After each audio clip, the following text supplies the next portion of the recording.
Program Studi Sarjana Prodi S1 Digital Business Institut Pariwisata dan Bisnis IPB Internasional menggelar fokus grup discussion FGD penyusunan kurikulum Merdeka Belajar Kampus Merdeka.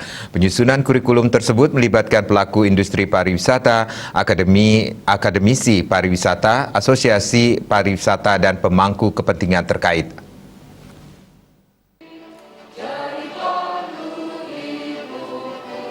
Rektor IPB Internasional Imade Sujana mengatakan, penyusunan kurikulum Merdeka Belajar Kampus Merdeka untuk Prodi S1 Digital Business merupakan langkah strategis pengimplementasian kebijakan Kemendikbudristek terkait program Merdeka Belajar Kampus Merdeka.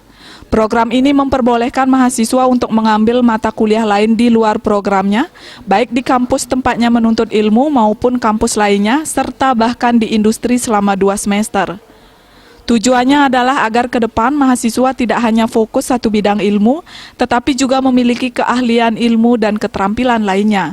Made Sujana menegaskan sejatinya program Merdeka Belajar Kampus Merdeka selama ini sudah dilakukan IPB Internasional melalui kerjasama dengan industri pariwisata. Hanya saja kurikulumnya belum dirinci, sehingga perlu dikembangkan agar sesuai dengan kebutuhan pangsa pasar.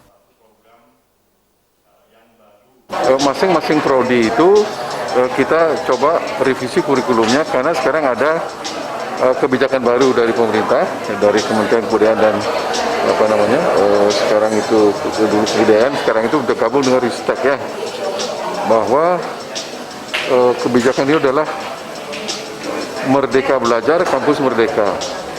Artinya apa? Artinya pemerintah itu ingin bahwa anak-anak mahasiswa itu tidak hanya konsentrasi fokus di bidang studinya. Misalnya sekarang bisnis digital ini kan. Jadi harapan pemerintah itu atau Mas Menteri itu tidak fokus di situ.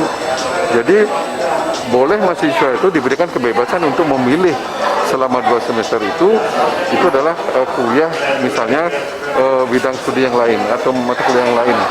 Ya, bisa itu dilakukan di kampusnya sendiri, tetapi prodi yang lain. Kemudian bisa juga dilakukan di kerjasama antar kampus di seluruh Indonesia. Bisa juga dilakukan kerjasama dengan industri. Jadi dia belajar di industri selama 2 semester itu. Atau bisa juga dilakukan dengan di masyarakat di desa ataupun di mana begitu. Jadi pikiran Mas Menteri ini supaya anak-anak kita itu atau mahasiswa itu memiliki tidak saja fokus dia di satu bidang. Ya, jadi memiliki alternatif lain gitu untuk dia berkarir ke depannya. Gitu. Pikiran saya tangkap seperti itu Mas Menteri ini. Sehingga tidak terpaku kalau misalnya dia bisnis digital aja sampai ini. Tidak. Dia boleh mencoba di bidang lain. Gitu.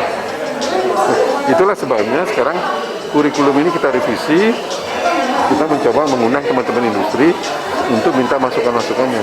Supaya nanti kurikulum ini menjadi lebih sempurna dan memang supaya betul-betul match dengan industri, apa yang dibutuhkan di industri. Prodi S1 Digital Business memiliki ciri khas, yaitu bisnis pariwisata yang berbasis teknologi informasi. Lulusan yang dihasilkan memiliki kemampuan dalam mengelola usaha pariwisata berbasis teknologi informasi. Desa Aryani, Bali TV.